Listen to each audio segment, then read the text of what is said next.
Let everyone in.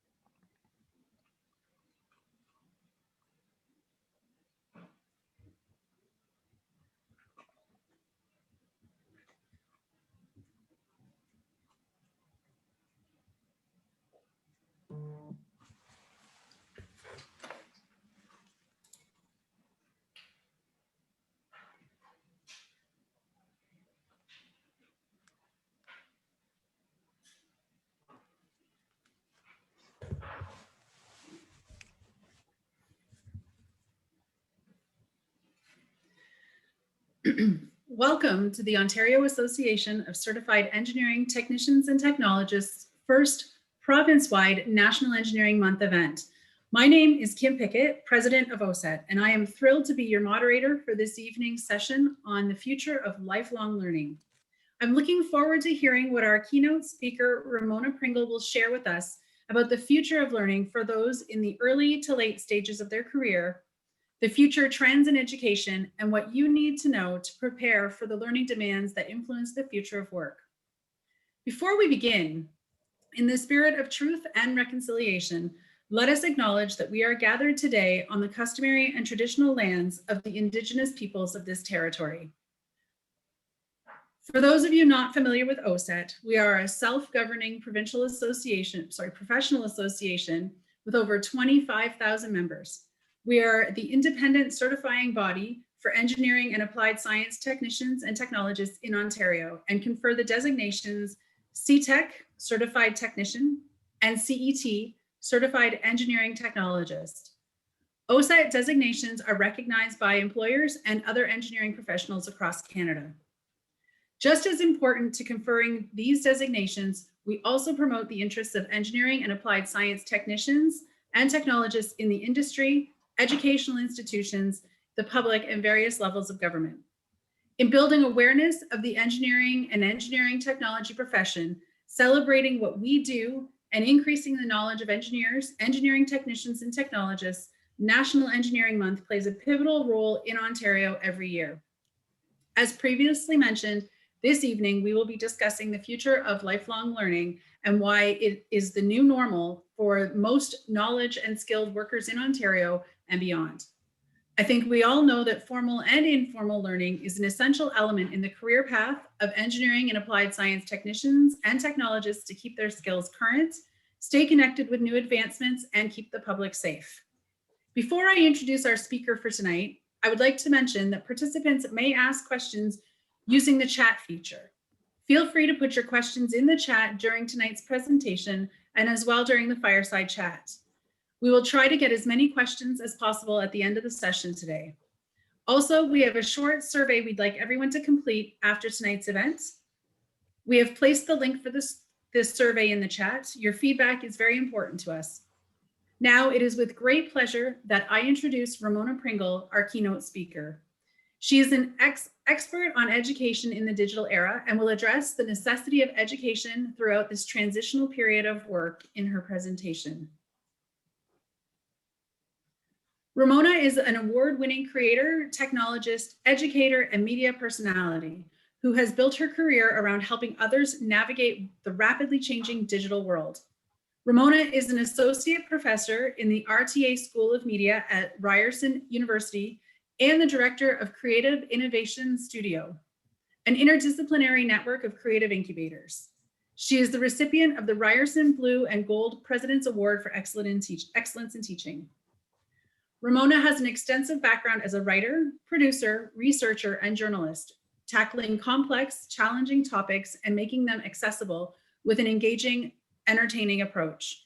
Currently, she is a technology columnist for CBC and a technology expert on Yahoo Editor's Edition. An expert in interactive and digital media production, she developed one of the first large-scale crowdsourcing initiatives as the interactive producer for PBS's Frontline acclaimed flagship interactive project, Digital Nation. Ramona was the writer and director of the interactive documentary Avatar Secrets, and the editor-in-chief of Our Digital Life, an online magazine series on the evolving relationship between humans and technology. She has produced and consulted on a wide range of digital documentary content for a wide range of outlets and featured at international festivals and conferences, including iDocs, Power to the Pixel, Hot Docs, Social Media Week, TEDx, and many more. She is a member of the City of Toronto Film, Television, and Digital Media Board, a board member with Media Smarts and the Screen Industries Research and Training Center, and the chair of the Interactive Ontario's Emerging Talent Committee. Without further ado, I present to you Ramona Pringle. Thank you, Kim. Hi, everybody. I see 130 of you, 133 now. It's really wonderful to be here. We're talking about a lot of the things that I love to talk about. And so as excited as I am to get into this presentation with you, I'm also really excited to be able to have a fireside chat with Kim and Albert to hear questions that you have from the audience and to get into some of the additional questions that come up after the presentation. But my loves, the things I love to talk about are technology and trends, where things are going, what humans need to know, and of course, education and the way those two things fit together. As Kim was saying, this is interactive. I want to hear from you. I want to hear your questions. I want to get your feedback as we go through this. So there'll be moments when I'm asking you different questions. If you want to give a thumbs up at any point when I am asking, there's certain points I'll ask you. You can do that just through reactions down here. Right in this reaction button, you can see reactions and you can react that way. Also, if you do have a comment, if you want to answer a question or if you want to ask a question, you can do it in the chat. And if you don't know where the chat is, you can pull it up here if it's not already showing just by tapping that chat button. So there's a little quick tutorial on interacting in today's session. And now before we get started, let's just jump into the interactive right away, why don't we? Before I start the presentation, I'd love to hear from everyone who's in this room. What is one thing that you could learn that you know would improve your career? And I'll give you a few moments to respond. I know everyone is probably a little bit shy. We've just gotten here. If you want to answer in the chat, even if you just want to ruminate on this yourselves, maybe you know, maybe you don't. In fact, this is exactly why I've started with this question. I'll be keeping an eye on the chat. You know, on one hand, one of the biggest challenges that individuals and organizations have is that we don't know what we don't know. And I'll tell you, this comes up so often in the work that I do in consulting. I'm working with the City of Toronto right now and a number of large-scale organizations. And you see this with individuals and with organizations, that it's just, where do I start? I don't know what I don't know. I need a map. I need somebody to tell me. And so just trying to assess what skills or competencies you might need is difficult in and of itself. Maybe you'd like to learn, but you just don't know what to learn. So this is one of the big challenges. I see so much coming in: programming languages, human resource skills, communication, leadership. Does sound like you all have a pretty good sense of the kinds of skills that are needed, which is really wonderful to see. In fact, a lot of the things that you're talking about are things I'm going to come back to. On the other hand, you know, maybe you do know, as I'm seeing in the chat, there's a lot of people in the chat who know what they don't know, what they want to learn. And if that's the case, why is it something that you could learn and not something that you've already learned? And, you know, there's a lot of good reasons for that. I would say time is certainly on top of the list. I see someone over here saying priorities, right? I feel that.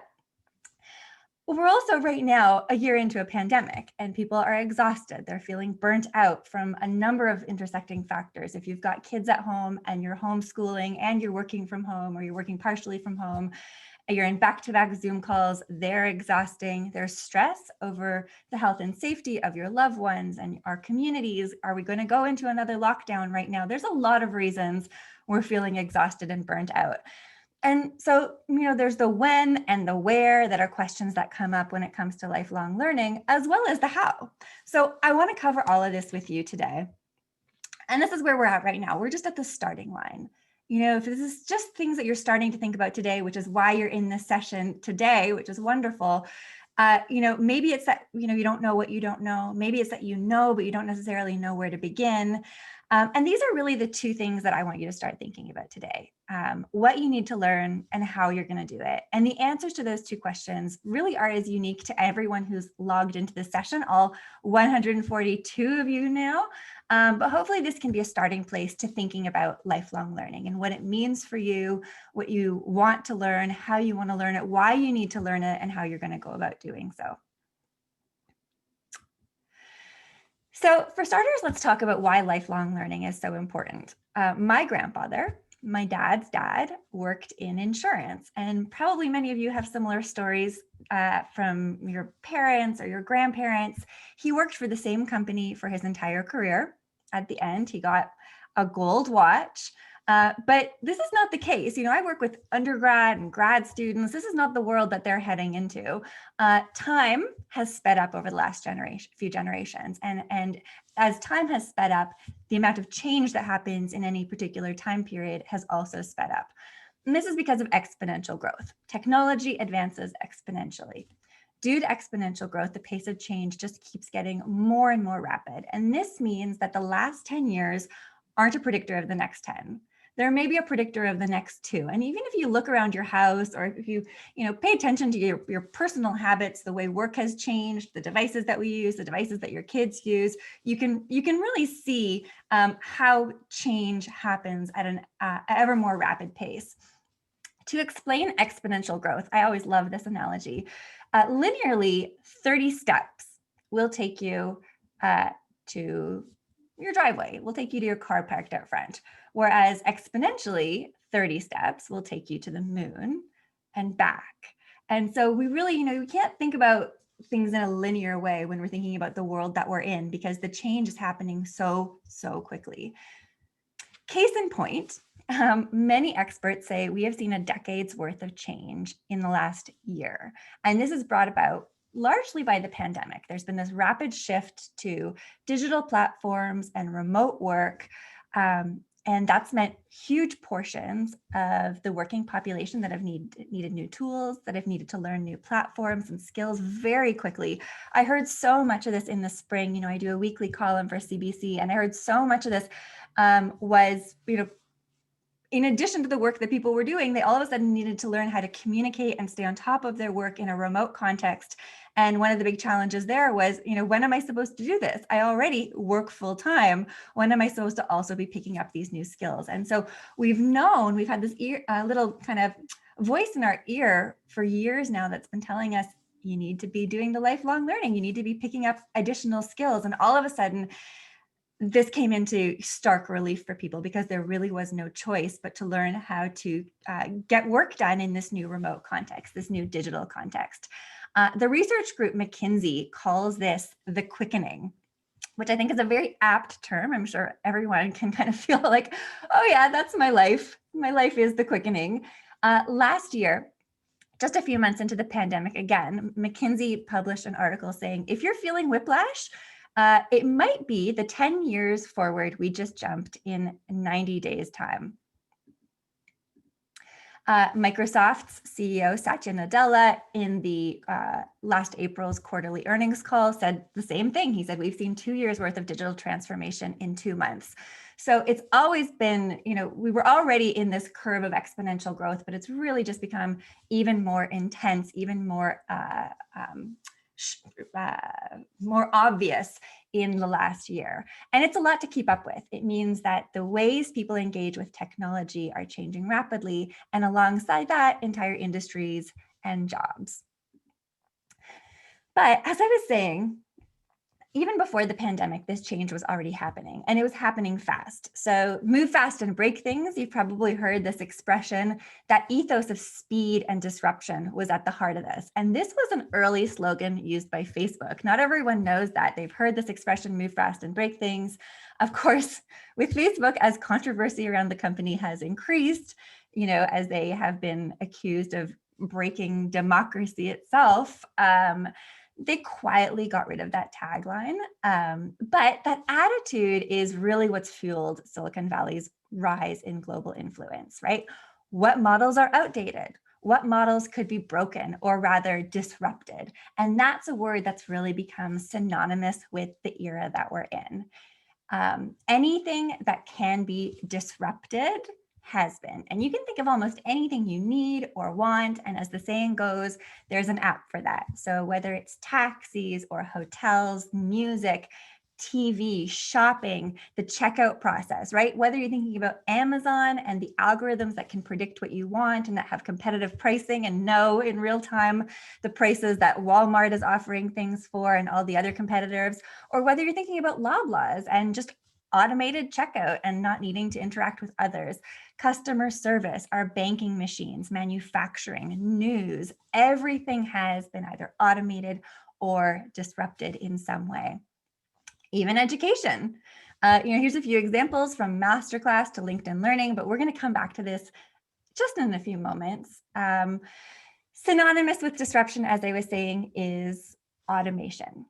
And some of the headlines around automation and the future of work, and admittedly, I've participated in the creation of some of these headlines, but a lot of it can be pretty bleak. So here's something. Oxford Economics is probably the most cited source when it comes to research and statistics on the future of work and automation. They say that robots could take over 20 million jobs in the next decade. Meanwhile, Forrester Research, they said a disruptive tidal wave will begin by 2021. Here we are. They said that robots would steal 6% of US jobs, and this would be the beginning of this tidal wave of disruption by this year. They looked at industries including transportation, logistics, again, customer service, consumer services as the ones that would be primed to be disrupted first. Looking north of the border, closer to home, the Brookfield Institute for Innovation and Entrepreneurship, they estimated that 40% of the Canadian workforce is at high risk of being replaced by technology and computers in the next 2 decades. So let's pause for a moment here and just read the room. How does this make you feel when you see headlines like this? Does it make you feel good, right? Like, do you love technology? You want to bring on your AI assistant? Are you feeling nervous? You already feel left behind? Are you excited for the new opportunities that this create? Or like, see ya, I'm out of here. I'm going to go into the woods, going to go off the grid. I'm going to farm my own food and just let Alexa and the robot overlords do their own thing.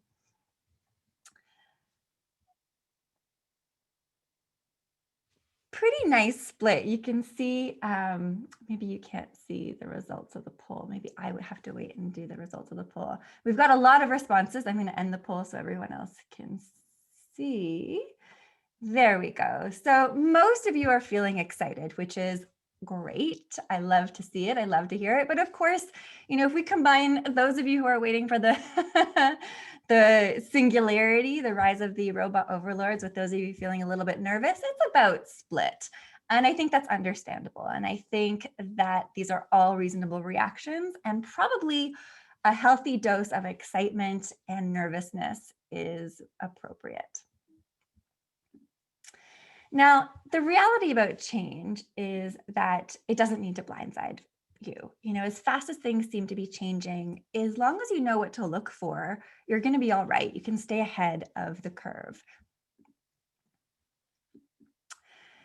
Humans and robots are very different. To be clear, AI is very advanced. There are incredible applications already, and every day they are becoming more impressive, more varied in their use cases.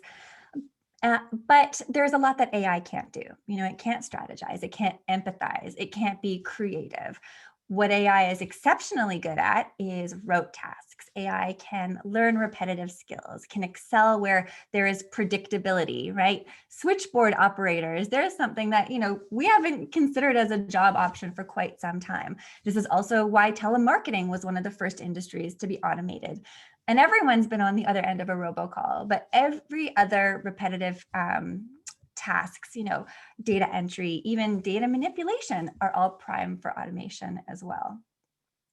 And so if you want to start to figure out what you need to learn, I would say everyone loves the word hack. Everyone always wants a hack, but the best hack to avoid this so-called tidal wave of displacement or disruption is to ask yourself regularly, what are the parts of my day that are repetitive? What are the parts of my day? What tasks do I do that are rote?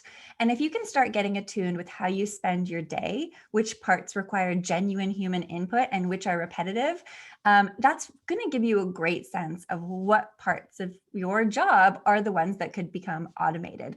And this seems like such a simple thing to do, but it's something that people don't necessarily think of doing all that often.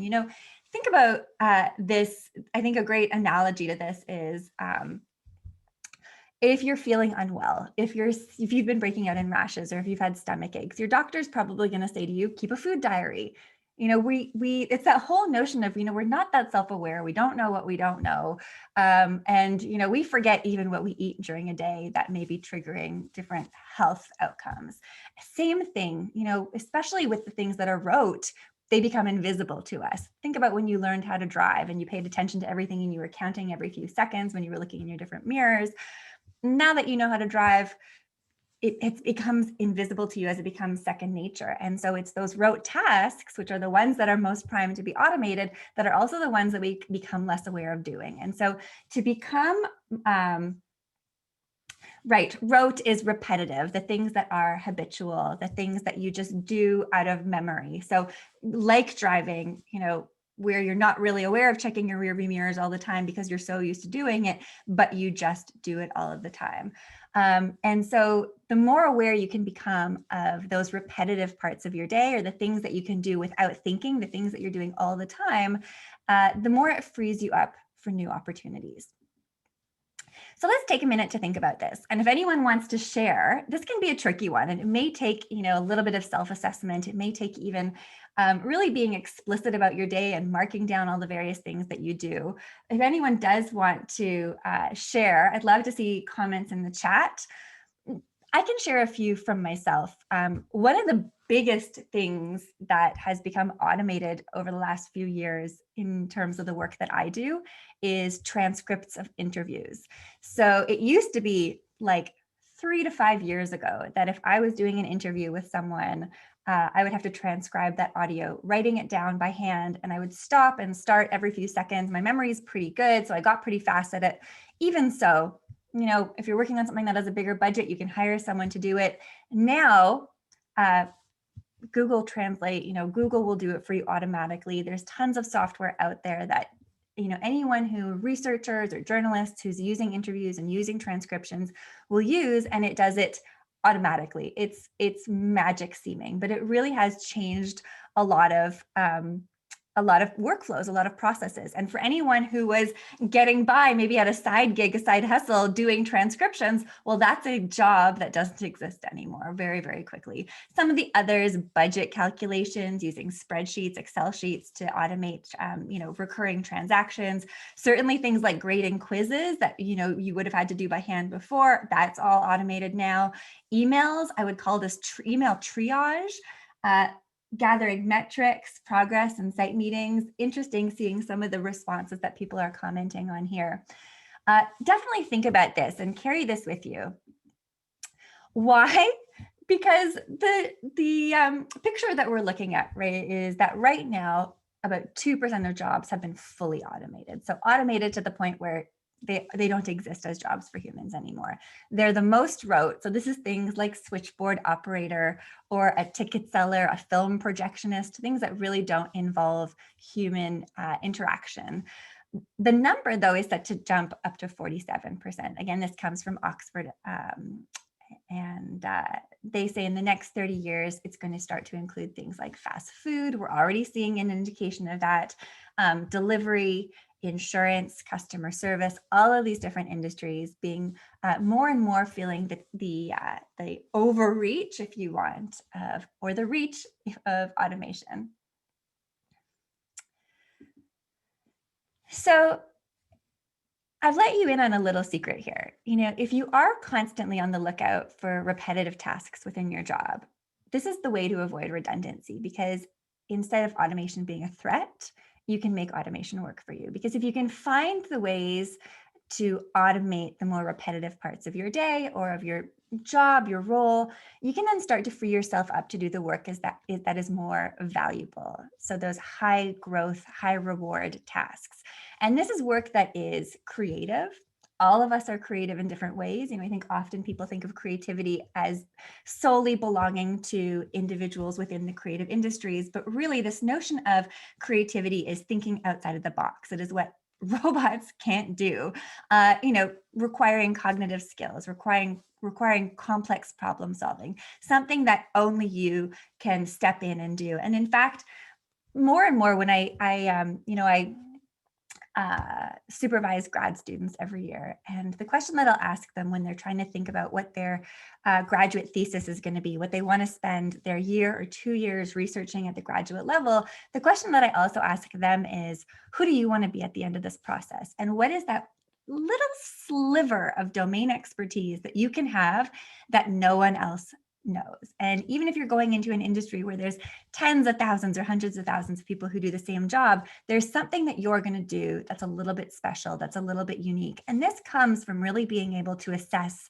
the intricacies, the nuance of what you do, of really knowing what you do and what kind of problems arise, and bringing that special something to what you do.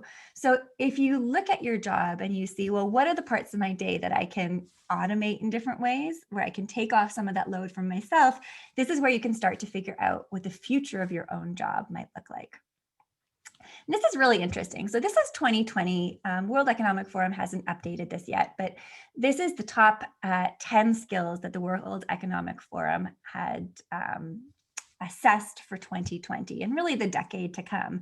And you can see right on top of that list is complex problem solving, critical thinking, creativity is right up there, people management. This is fascinating because, so much of what you were mentioning right off the top aligns with this. You're aware of the fact that the things that you need are these people skills, communication skills, complex problem solving types of skills.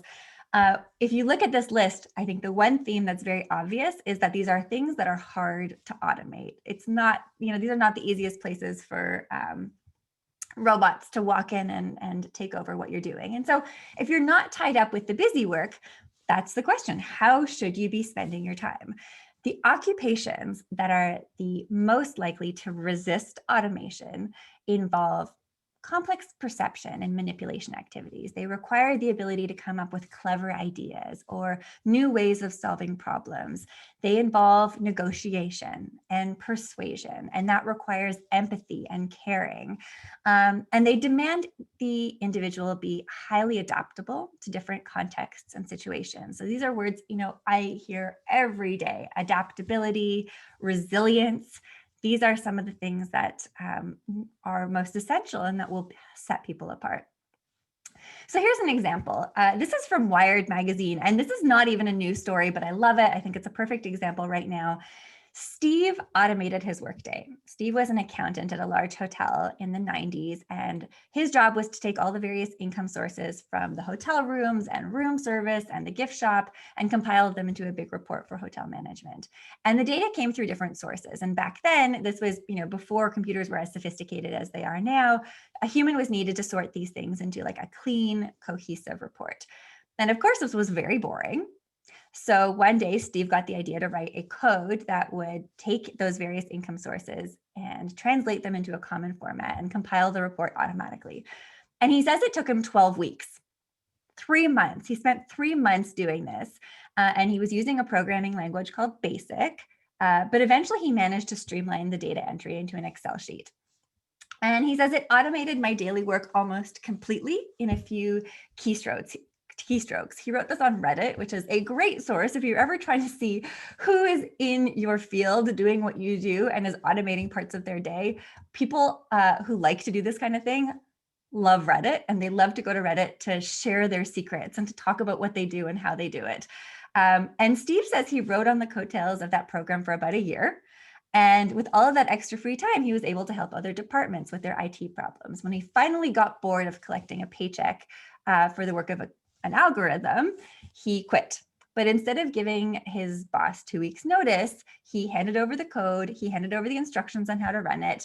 And he said, I've already found my replacement. And stories like this, they used to seem exceptional. But, There are so many jobs where part of the day, part of what you do can be automated in some way. And again, this is an example, I think, of creativity. It's someone looking at their day and saying, how can I do this differently? Not only for myself, but for the organization that I'm a part of.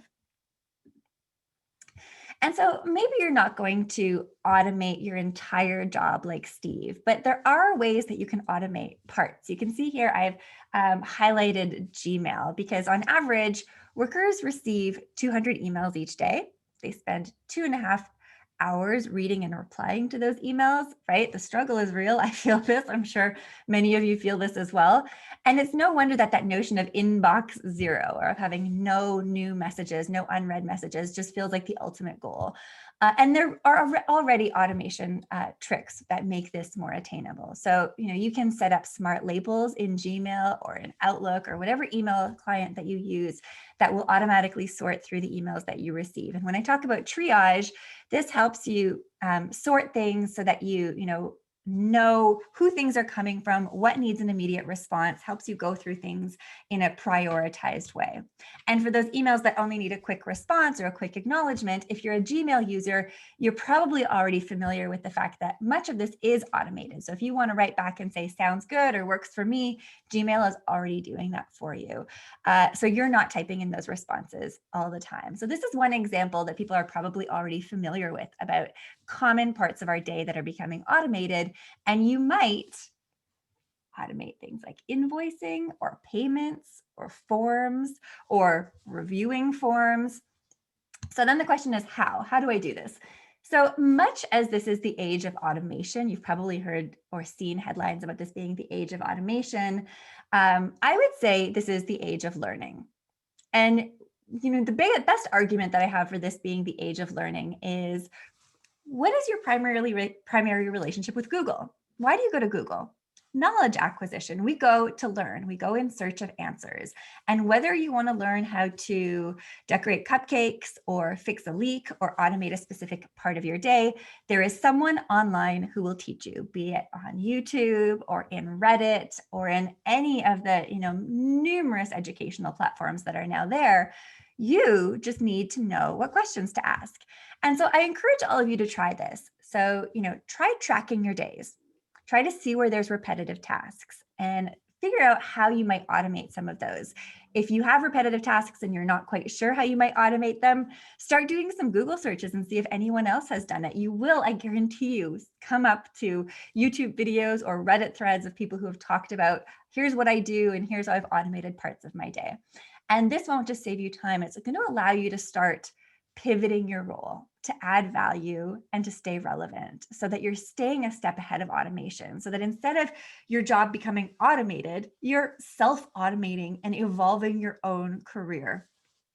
And this is how you plan what you need to learn. So, you may not have thought that I was talking about lifelong learning yet. This might have seemed like it was just the lead up, but in fact, all of this is the process of lifelong learning, because I think the biggest challenge, or one of the big challenges that so many people have, is those questions of what and when and how am I going to learn all of these things? And so to really assess what you need to learn and how it can fit into your day and how your role, how you can think creatively and critically about how your role might evolve over the next decade or so is really an essential part of this process. So is this something that you will try? Now's a good time to go down into the reactions there and give a thumbs up if this is something that you think you might test out for yourself. Yeah, I'm seeing a thumbs up already. Love to see it. Now I'm going to give a little bit of a change of perspective, because we see these headlines about millions of jobs being automated, tidal waves of disruption. It's very, very like Hollywood blockbuster, the ways that these things get presented. This little red triangle, there's a children's book where, on the first page, there's a red triangle. And on the next page, you flip the book and you see that that triangle is actually on top of a rooster's head. And if you flip the page, you see that that rooster is inside of a farm. And if you flip the page again, you see that that farm is actually a playset in a kid's bedroom. And if you flip the page again, you see that that bedroom is inside of this house, and then the house, is you see on planet Earth. And as you zoom out, perspective really changes. And I love this book and I love this example because I think it's something that we need to remind ourselves to do all the time when we're thinking about things like automation, is this notion of like zooming out to get a change of perspective. Why is this so important? Because yes, artificial intelligence is going to uh, displace jobs, but it's going to create more jobs. The net is a positive one. When we talk about automation, there's a lot of scary headlines, but in fact, this is World Economic Forum. They predict 58 million new jobs in the next 3 decades. So you just have to be willing to change. And what does that mean? It means you just have to be willing to learn. There are going to be opportunities for people. They're probably really exciting, creative, fulfilling opportunities, but you need to be willing to do this work of assessing what you do, what it's really about, where you create value. I see this, I'm seeing great comments in the chat about adding value and thinking about your own career. A third of new jobs right now, and as we head into the next decade, are for employment that didn't exist 30 years ago. And we know this is true. You hear about new jobs cropping up, social media manager. There's something that didn't exist many, many years ago. I think that this statistic is just such a fascinating one. And it's a challenging one, especially as an educator. It's challenging to think about. As a parent, it's challenging to think about. But it's also really exciting to think about this, that 65% of kids who are entering primary school today will ultimately work in jobs that don't yet exist. It's really fascinating to think about, and to think about what these new jobs might be. So as we think about what some of those new jobs might be, and think about this process that I'm encouraging you to already undertake, to think about what parts of your job are maybe most ripe for automation, most prone to be automated, and where you can start adding a new value.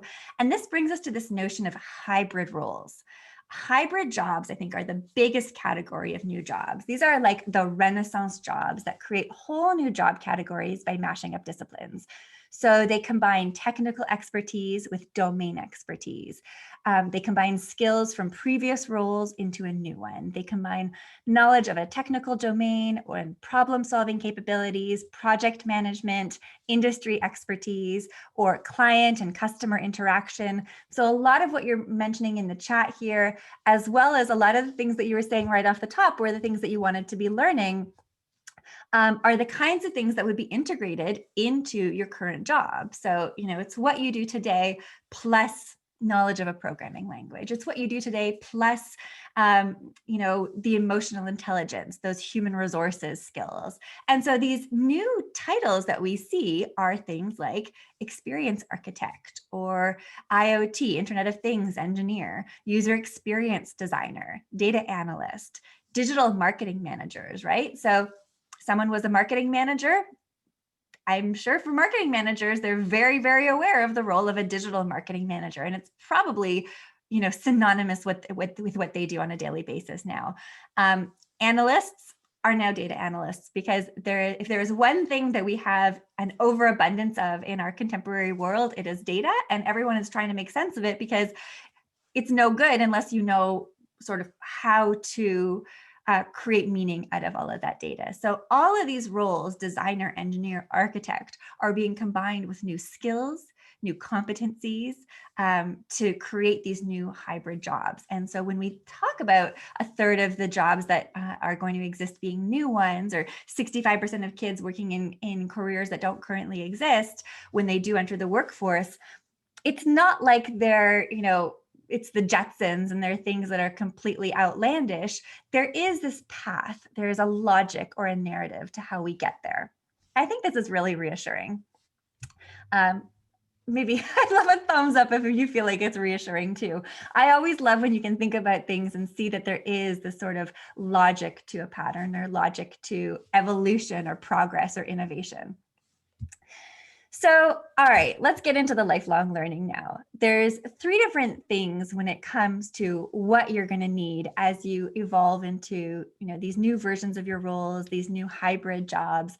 One of them is skills. This is really, the meat and potatoes. So if you're thinking about something like programming languages, if there's a digital version of the software that you once used, and, we see this whether it's an architect or a designer who may be used to, uh, you know, prototype things with physical fabrication, and now they do it entirely digitally. They've had to learn those new processes using tablets, using programs like SketchUp, let's say. Even for administrative assistants, what used to be done on a typewriter is now using voice memos, is now using all sorts of automated systems. So there's a lot of skills. Skills are the specific learned abilities that you need to perform a given job well. Then there's competencies, and these, and I have to say, in the meetings that I have on a daily basis, there's a lot of discussion over this at Ryerson, where we talk about, skills versus competencies. And so the competencies are, your knowledge and behaviors that are learned that lead you to be successful in your job.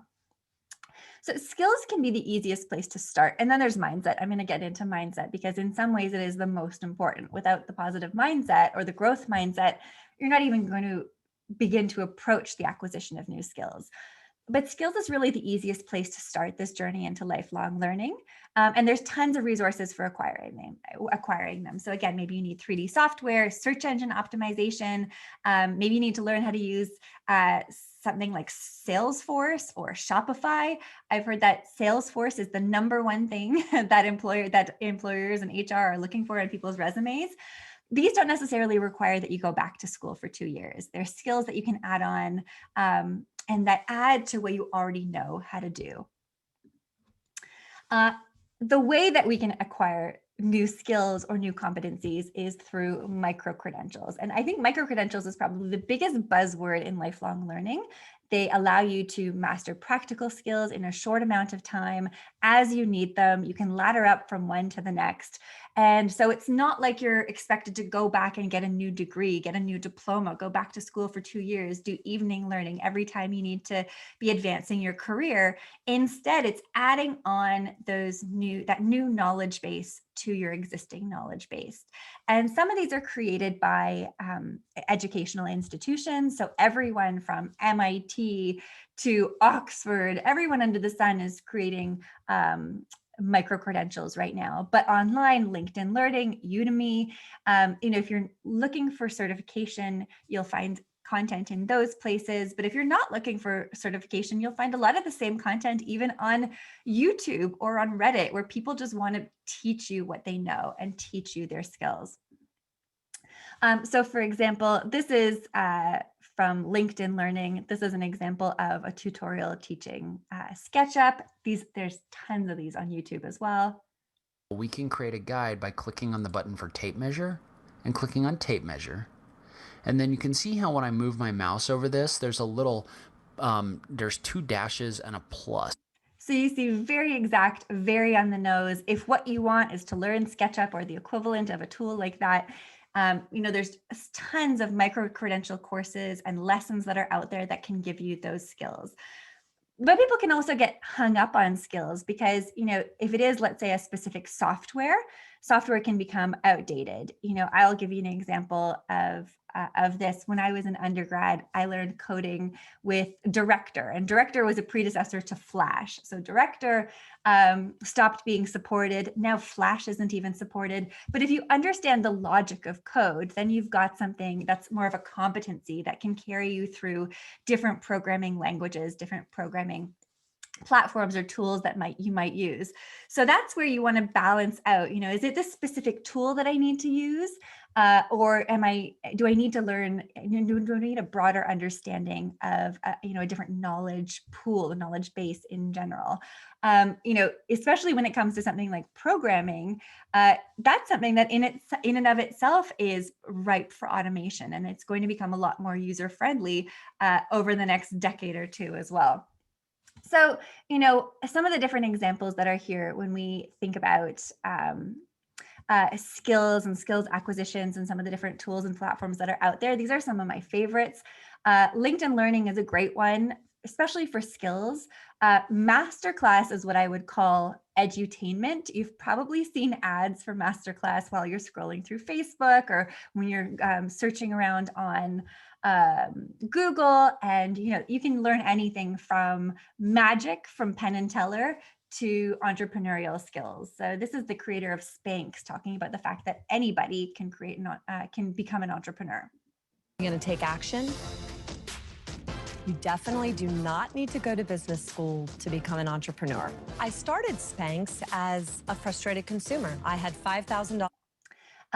The same creators who made Masterclass also make Outlier. And this is really fascinating because Outlier has partnered with traditional educational institutions. And so they're trying to reimagine some of those, 101 type courses like Chemistry 101 or physics or psychology, making it more accessible. It's a lower price point, but those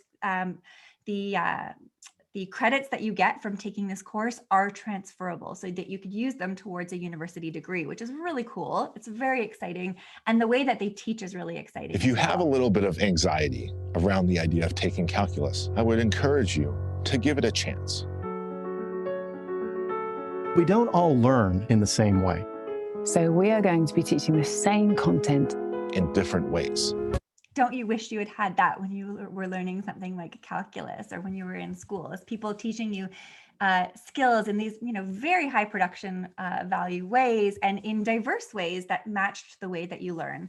Coursera is another amazing one, and Coursera's got courses from all sorts of educational institutions from around the world, top educators leading those courses. And this is where, if you think again about what some of those urgent necessities, what some of those skills are that people are interested in learning, whether it's collaboration, creativity, adaptability, decision-making, all the things that we're talking about that you've self-identified, this is where you can do a search through Coursera for the hot topics, and you can find them taught by leading experts in their field. So these are some of my favorites. This is a great example as well. This is a YouTube video. This is someone's TEDx talk, and I love this. He earned the equivalent of an MIT degree via their online micro-credentials. I'm going to let the video play for a few moments so you can see what he has to say about that process. Universities like MIT, Stanford, and Harvard had the habit of putting up classes online for free. I'd done a few of these before, and the thought occurred to me, if you could learn a class, why not an entire degree?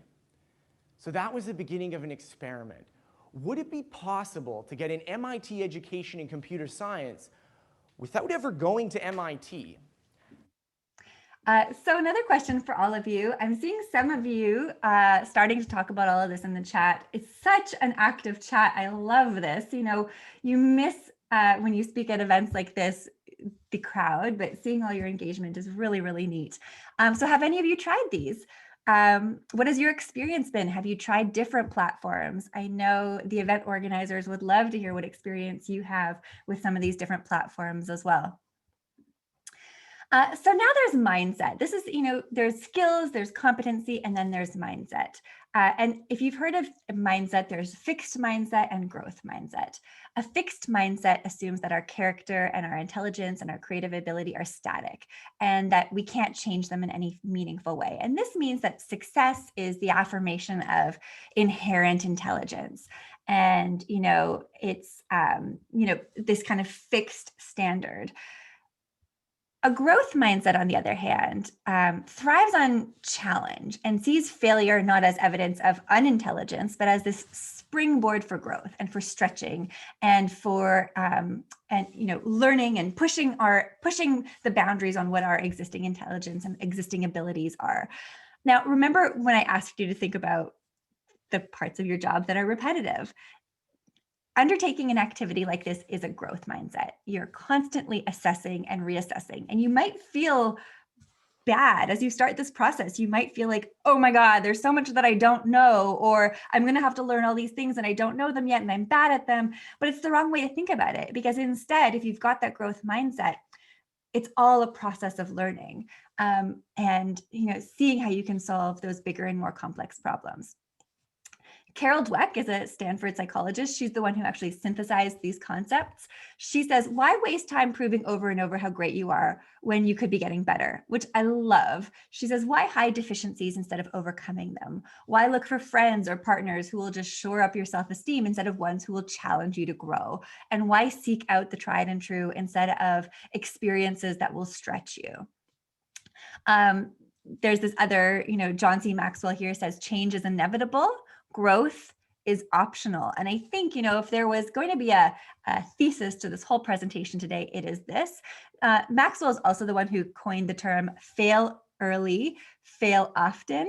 And, if you go into any startup, you'll see a sign that says fail early, fail often, with the notion being, it's not that we, want to fail, but we shouldn't be afraid of failure, because failure means, if you're taking risks, it's not always going to work. But if you can learn through that process, my goodness, do I tell students this all the time? Like, try to learn things, try to do the things where you're going to make mistakes and where, you're going to fail along the way, especially while you're in school, so that you don't need to do it while you're out in the workforce. But this notion of fail early, fail often really is part of the process of that growth mindset and achieving and being able to evolve and going down that path of, identifying what a hybrid version of your current career might be. Finally, this brings me to this notion of entrepreneurship. I run an incubator at Ryerson, and we talk about the entrepreneurial mindset. And what is entrepreneurial mindset? It doesn't mean that everyone's going to start their own business or everyone's going to work for themselves, but it means that you've got passion, that you're adaptable and resilient. You're a dreamer, but also a builder and a fixer. And, that entrepreneur is really someone who is dedicated to building something new and making an impact and cultivating their practice, their project, their company, whatever it is that they do, this notion of building. And I think right now, when I look at recent graduates, even if they're not going to start their own business, that entrepreneurial mindset is so important when they even enter into existing organizations, because they're going to need to be the ones identifying where change is happening, what problems need to be solved. And so it really is that mindset of being proactive in the environment that you work in. This is great. Deloitte talks about surfing throughout your career. And, if you think about yourself as a surfer, you catch a good wave early in your career, and there's going to be times when it crests and falls. But throughout this process, you're looking for the next wave. And it's in those times when it crests and falls that you can be learning. And this is going to carry you through your career. Deloitte talks about the contemporary career in this way, that we're just going to be going through these cycles of working and learning and working and learning and constantly evolving throughout our careers. So just to recap, what's your to-do list, right? How do we do all of this? What are you supposed to be doing when you are in those crests of continuing to learn? First and foremost is assessing your skills. When you assess your skills, this is the tool to be able to automate yourself before you're automated by someone else.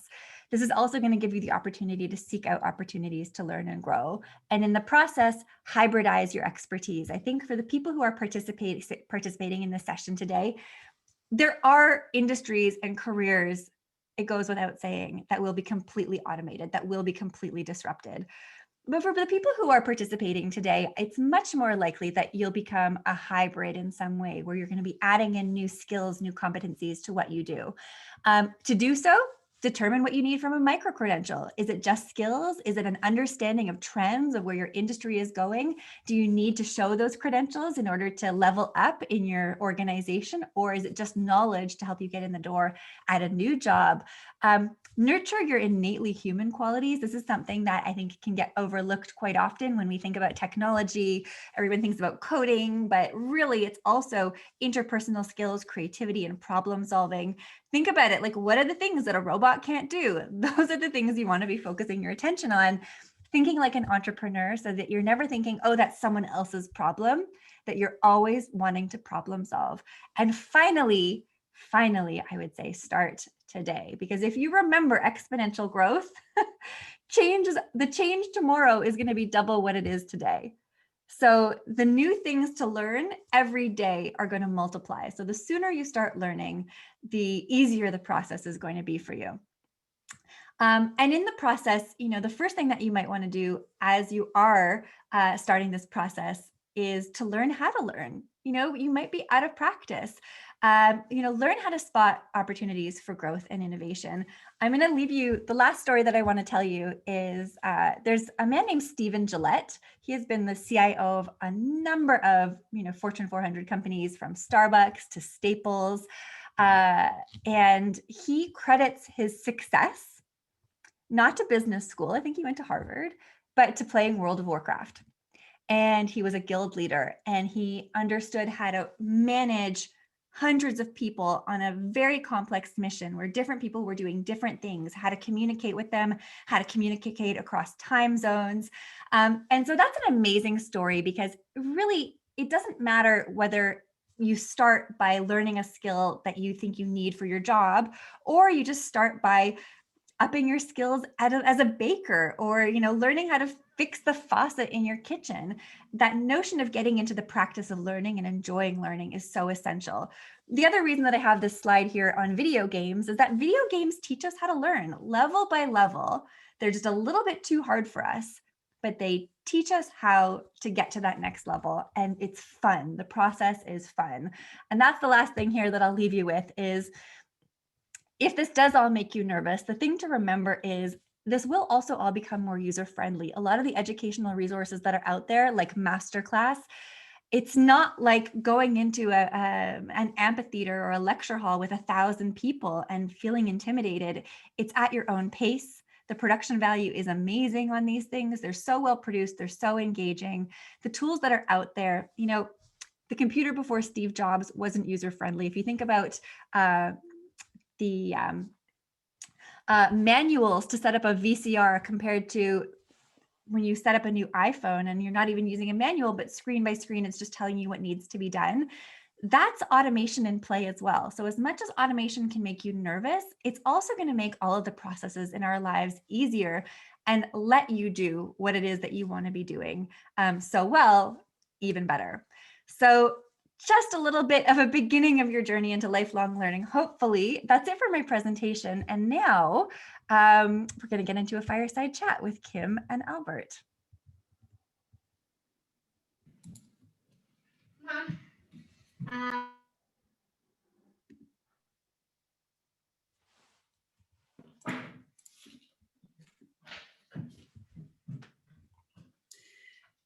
Thank you, Ramona, for your insightful presentation on the future of learning. We now have a better idea of what to expect and how to prepare for the rapid shift in skills for the digital workplace, and have a better understanding of the changes that are coming our way.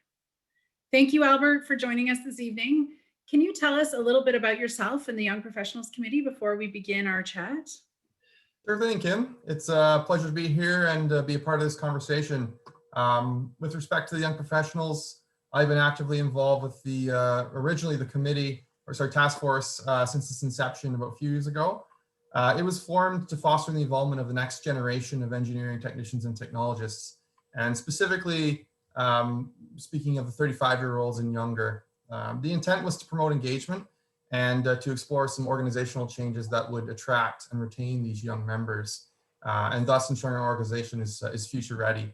The task force turned into a committee 2 years ago, and since then the committee, made up of members ranging from students, working professionals, and others, have brought forward several new tools to the organization.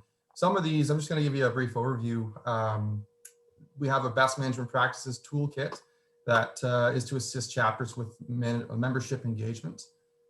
We've looked at student membership subsidies to foster engagement and to engage students early on.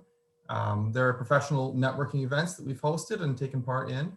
And we also have the recognition of the 10-year members, just to name a few of these. In addition to the committee, I also serve as a secretary on OACETT's Kingston chapter, and am an environmental technologist at Melrose Engineering in Kingston. In my spare time, when I have spare time, I'm an instructor at St. Lawrence College teaching civil engineering technology to future engineering technicians and technologists. Back to you, Finn. Thanks, Albert.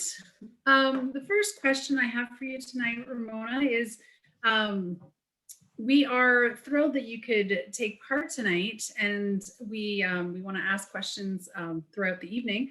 But I'm curious what you think specifically about micro-credentialing, and can you provide any advice as to how people know which ones to choose?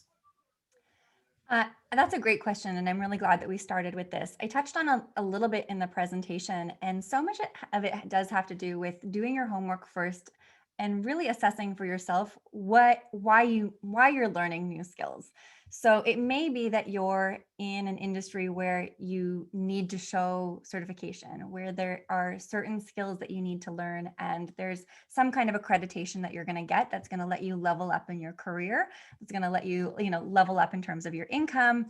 And so there's accreditation. That's one thing. If that's what you need, there's places to go to get those. So, maybe that it's a university or a college or an organization that, your industry is pointing you towards. But that's one thing, is if you actually need the accreditation.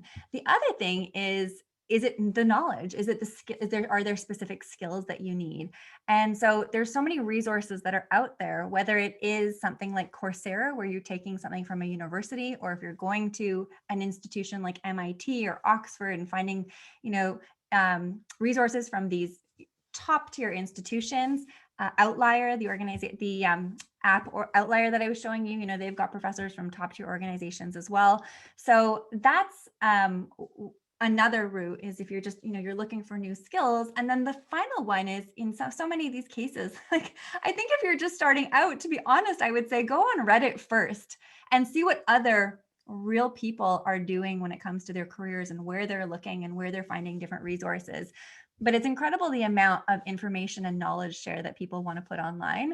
And so places like YouTube, places like LinkedIn Learning, there's so much that's there. And so it's really a matter, I think, of assessing what it is that you need, what you need to show, why you're getting those credentials, and whether it's knowledge, skills, understanding of trends, whether it's for yourself and the muscle in your brain.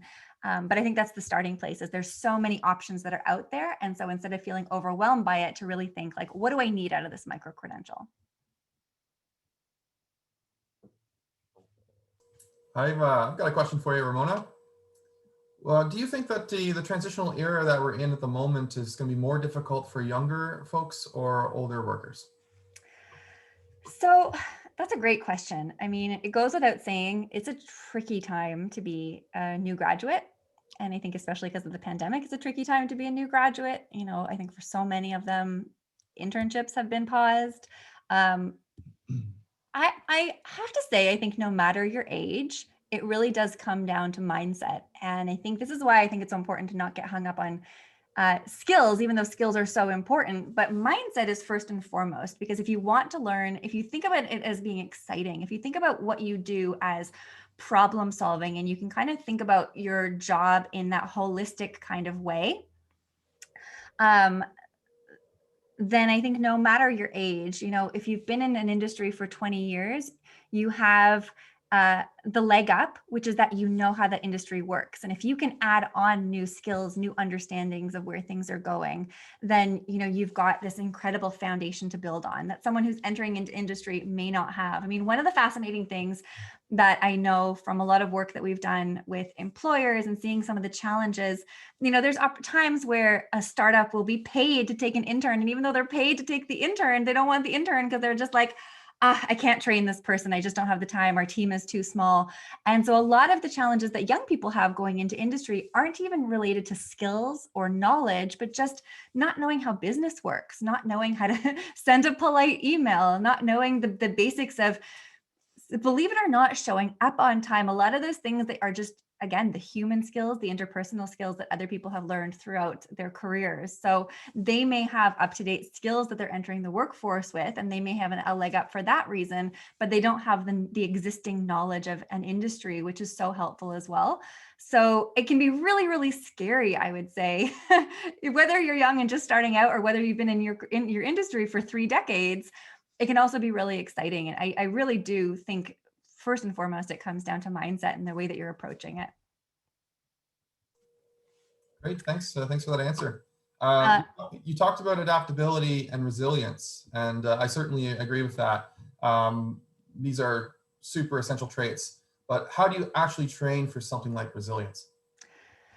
That's such a good question. It is such a good question. I mean, I think, just as an educator, we're not doing a great job of it with the current model where people get an A or they get an F. I mean, I would love to see educational institutions move predominantly to a pass-fail, because you should be failing while you're in school, not failing your course. You need to be doing your work. You need to be getting all your work done, but you need to be taking those risks. You need to be trying big things. And you need to not be so nervous of it. I think, instead of trying to do a perfect project, how can we give students more experiential opportunities to learn, where they can try things and learn through that process? So I think, it's very much in terms of the educational system, moving from, quizzes and exams to much more entrepreneurial, experiential type models, but really letting people have that opportunity to try things and fail and learn and, hopefully get that out of their system while they're in school. But that's also what builds that resilience, is knowing that, that's a good thing, knowing that it's part of the process, knowing that you are going to fall down on your face. I see Kim nodding, like we've all been there. And I wish that I had, I think about my early career, and there's things that I was just like, I wish that I had done that while I was in school and not at my first job. But, we learn from these things. And it is, when we talk about adaptability, the only constant is change. And so, knowing that change is coming, not being too rigid, and, it's just being able to go with the flow, being able to learn, and making sure that you've got the time in your day to be able to continue to learn throughout the process. But I think in terms of educational institutions, it's not just what we teach, but how we teach. That's a big, big shift when it comes to adaptability and resilience. I'm curious, in your field, you have the expertise in your field as well. I'm curious how you see all of these things in terms of, how people are gaining their micro credentials, and even just, this notion of adaptability and resilience. Yeah, that's a good question. I started out, I think, with a co-op program at the college I attended, and I found that was a really great experience. A great experience that offered me sort of a unique glimpse at some of those required skills, and offering a proving ground for me to sort of fail or not be great at something, but identify what I need to get better at. I think with respect to identifying what you need to learn, I'm a big believer in maintaining a strong network, a strong business network of peers, but not only that, your betters, your superiors, people who have tread the path before, or even just people in general, numbers, right? Like people who can identify different programs that might benefit you, or give you a different mindset, different perception or thought on something that you might say, oh, that's interesting. Maybe I should pursue that. So a big believer in the networking component. But just to emphasize what you said before, the mindset is certainly key. I think maintaining that growth mindset is so important to being successful today. I feel like when I started, I didn't have that, but I've learned it pretty quickly. And I'm a firm believer in the lifelong learning journey. And just, attempting things that are challenging and new and exciting. I like to put it in this perspective. Just one last thing. Think less about your limitations and more about everything as a function of time and effort. Anything's learnable, anything's attainable. It's just time and effort. Your point about the network is a really great one too. And one that, sometimes in my presentations and mentorship, it goes back to the question that you had about, who should be more nervous or who should be more excited? And is it people early in their career or who are later in their career?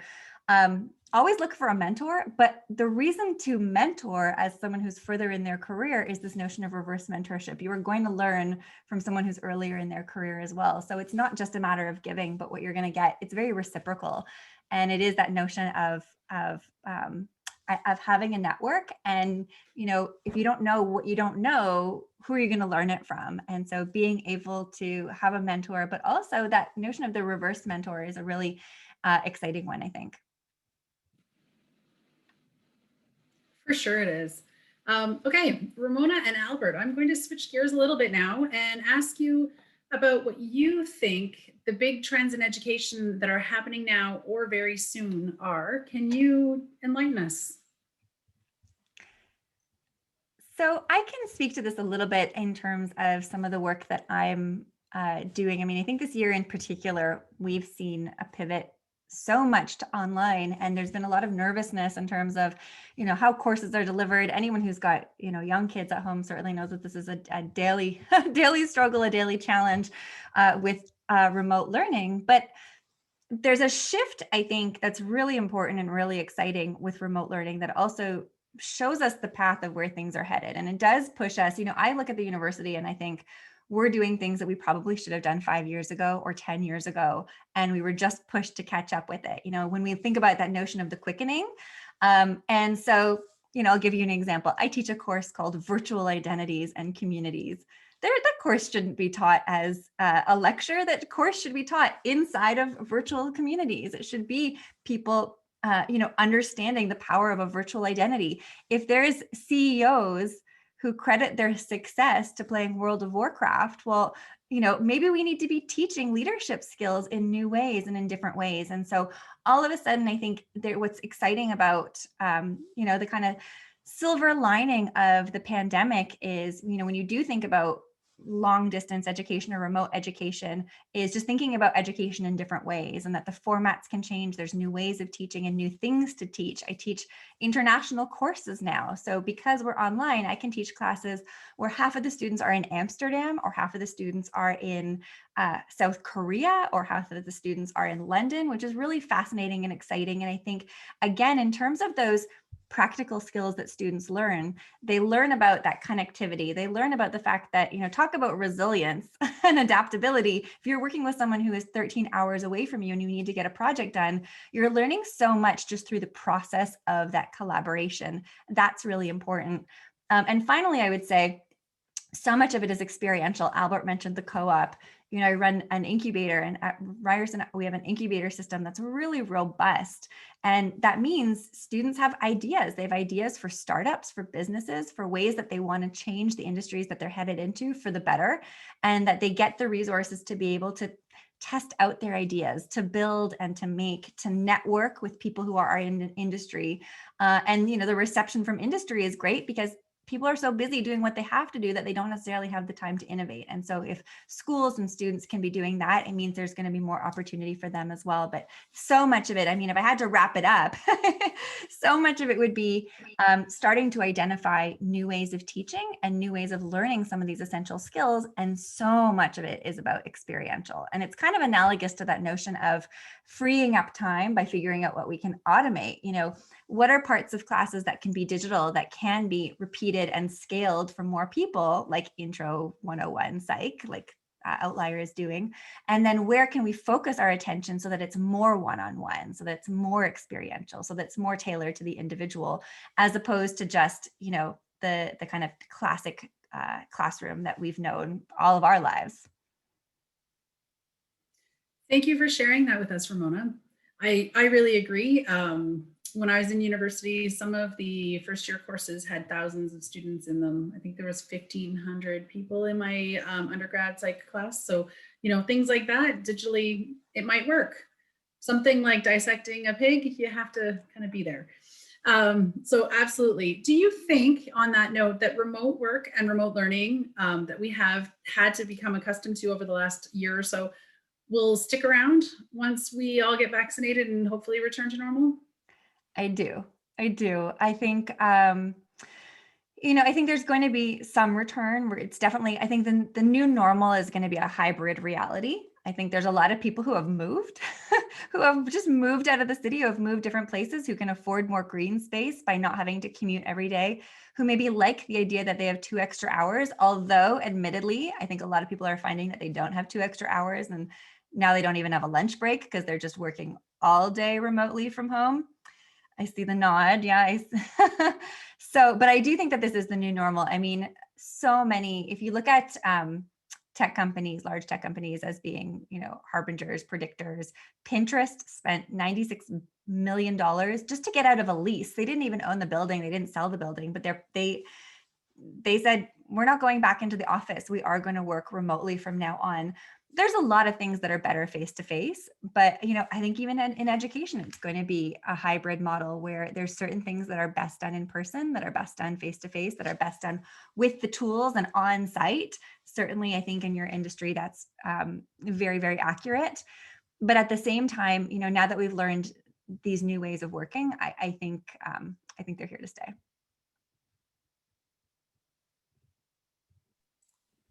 That doesn't really come as a surprise to me.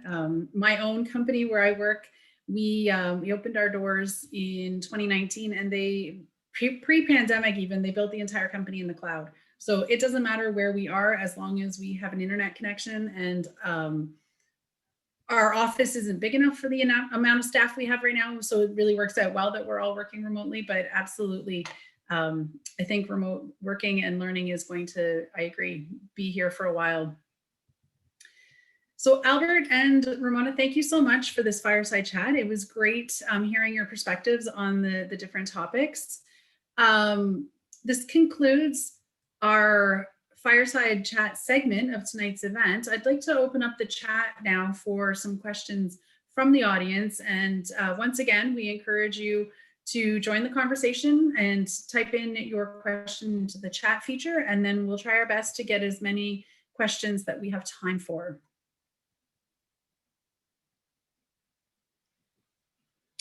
So the first question that I see is, as an educator, I find that our aging workforce is challenged with new technology. They are very skilled and knowledgeable for the job career that they have pursued.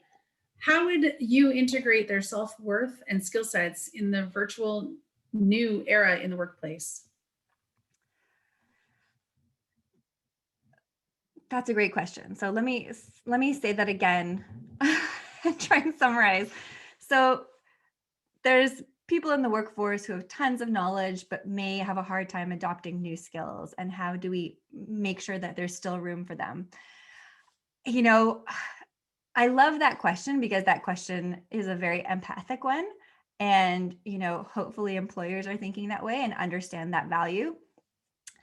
I would really encourage, I think educational institutions need to be thinking about lifelong learning and continuous learning. I also think employers need to be thinking about this. And a good employer will be thinking about how they can give their employees the skills that they need to continue to adapt in their jobs. But we know that not all employers are great, and it may rest on the shoulders of certain individuals.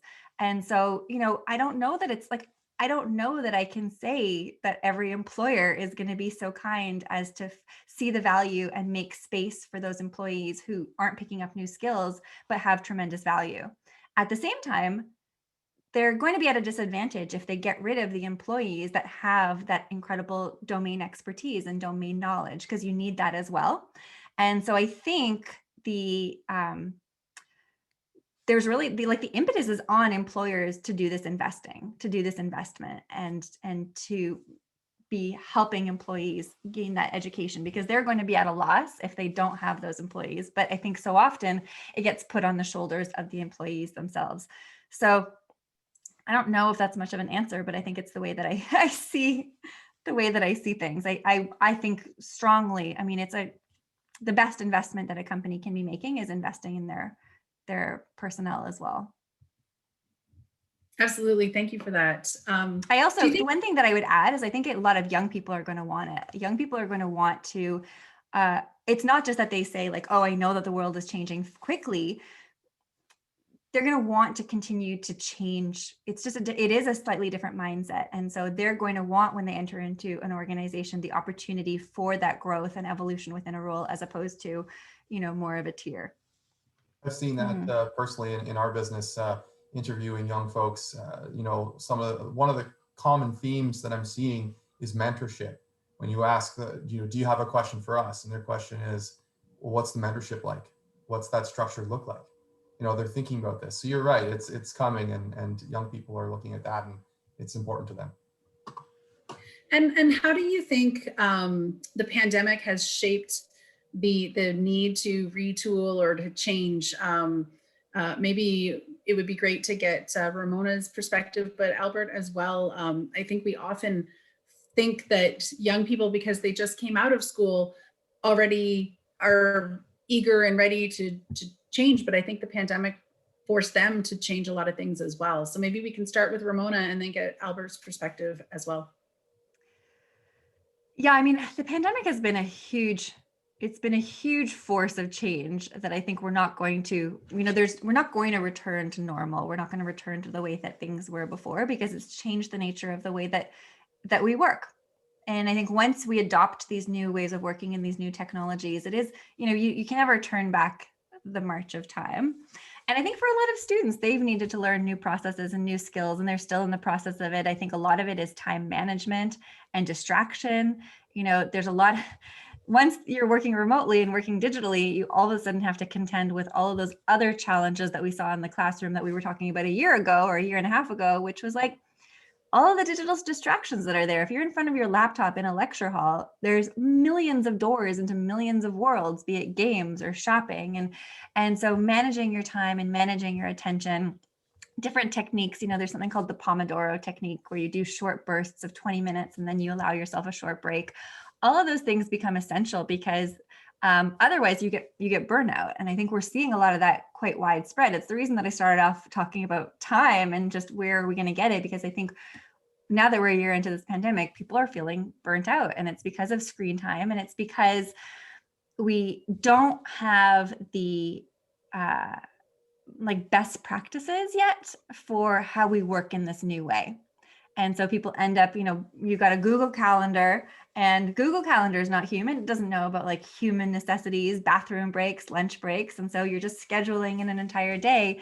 So that's going to be part of it as well. So again, I don't know if that's exactly answering the question, but I do think in terms of the pandemic and the skills that people are going to need, there's the domain specific skills that people are going to need. And I know there's a question over in the chat that's really interesting that's asking, what are the specific new technologies on the horizon that I need to learn? Maybe we can come back to that.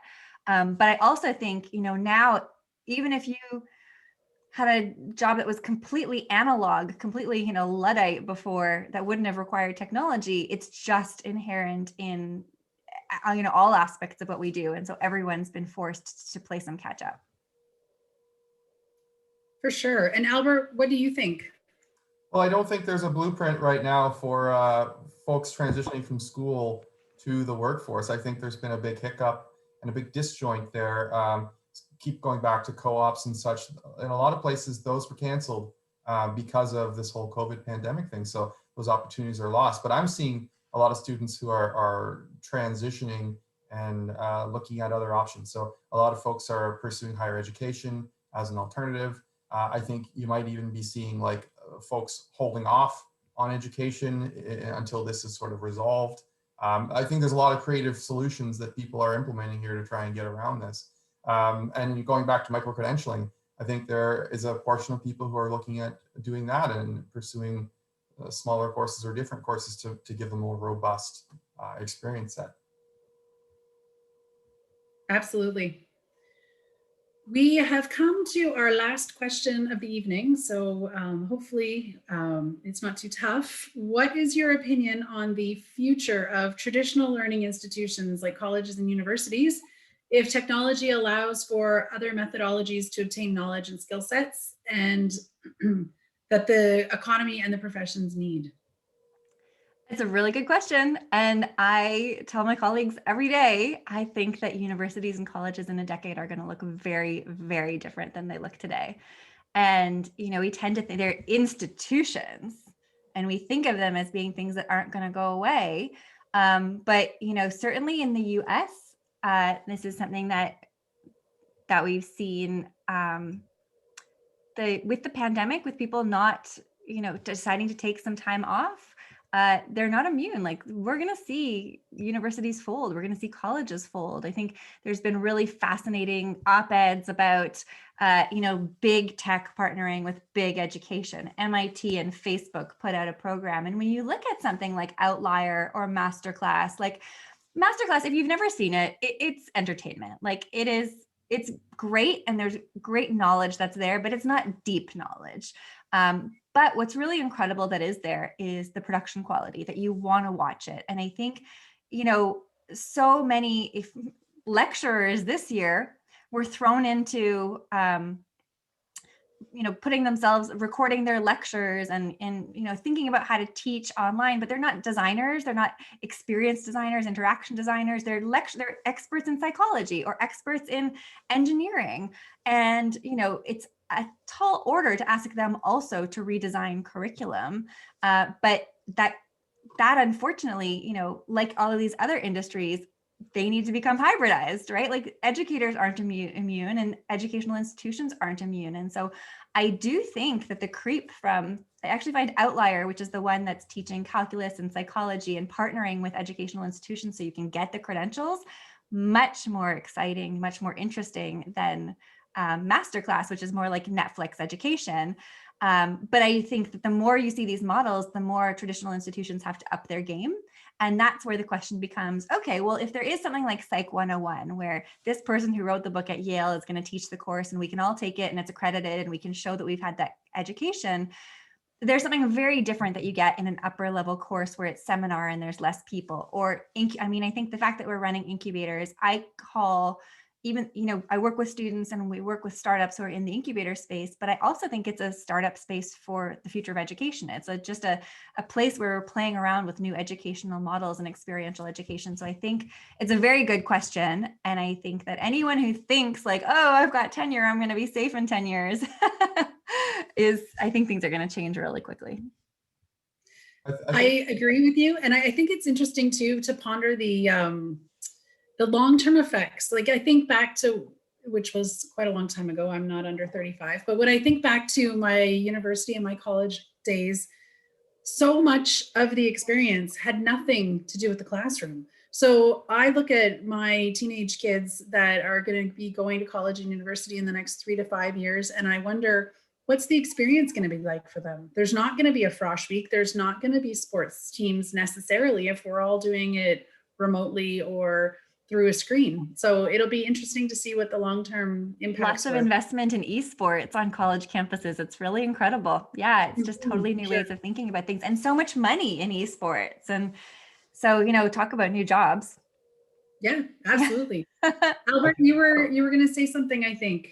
Yeah, I think traditional institutions, I think they have their place, and I look at them as one of your very first large-scale networking opportunities. It's really the first time that you are going to make connections that are potentially going to last you your whole life, and you might be relying on. So there's value in that, but I also think there's value in adaptability. And Ramona, you're right. Like, if an entity isn't adaptable, then certainly it will be bypassed. So I think those institutions that can couple the experience of networking and community with an adapted approach will be the ones that succeed. Absolutely. Well, thank you so much, everybody, for sending in your questions to the chat. That concludes the question and answer session that we have for this evening. Thanks, everybody. It was great to join you tonight. Thanks, Ramona. Thanks. Thanks, Albert. And thank you all for your engaging questions and for participating in the event tonight. On your screen, we have a NEM poll for you to tell us your thoughts about tonight's events. Please answer the 3 questions. The results of the poll will appear shortly.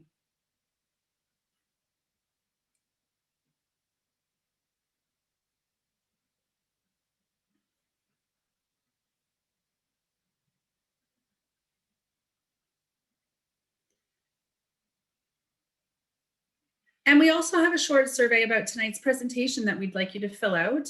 The survey link is in the chat. We'd love to hear from everyone and get your feedback. Thank you again, everyone, for your participation. Ramona, thank you for your compelling and interactive presentation, the fireside chat, and your smart and informative answers to the questions that were asked. You have taught us a lot tonight and left us with food for thought. Thank you so much for sharing your knowledge with OACETT members and other members of the engineering and engineering technology profession. We are now in a better position to engage in professional development that will lead to enhanced learning skills to advance the profession throughout the digital era. Thank you. Albert, thank you for participating in the fireside chat. Your questions tapped into the challenges ahead of us as young, mid-career, and older workers. And for everyone who joined us for this great discussion, I would like to thank you for your participation and hope that the information from tonight's session will help you navigate your career going forward. Good night and stay safe.